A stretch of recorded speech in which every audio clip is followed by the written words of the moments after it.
faith and marriage. Faith and marriage. Faith is trust and belief.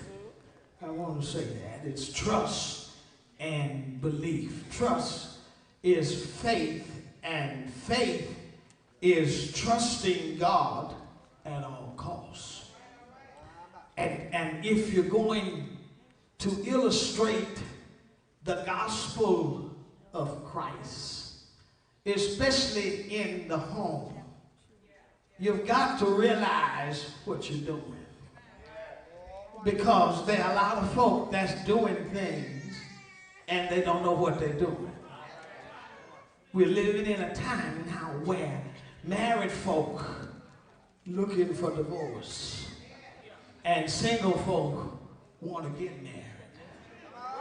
And a lot of time you don't really know what you want until you learn faith in God. And when you trust in God, God can give you strength to illustrate what the gospel is all about. And the gospel is an illustration of God's love. And therefore the marriage is an illustration of God's love. The bridegroom is Jesus. And the church is his wife.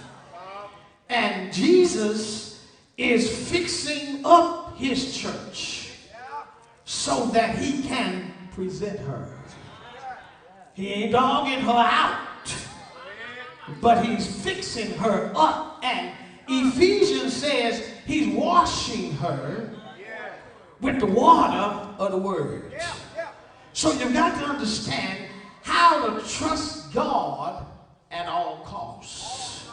Let's talk about it. Let's talk about it. Faith and marriage. First Corinthians 13 and 13, and I like that because it's the last. It says, and now abideth faith, hope, come on, son, and love.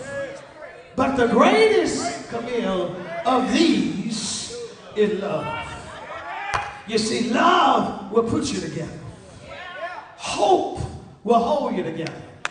But love is one thing, and hope is another thing. But faith will keep you together.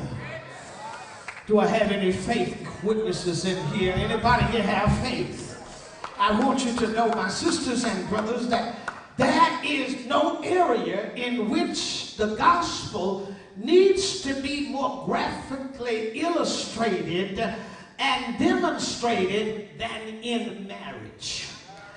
Somebody understands what I'm saying. When you look at it, my sisters and brothers, the fact is that not only are non-Christians experiencing problems in their home, but now Christians, people who say that we love the lost. Have I got a witness in this place?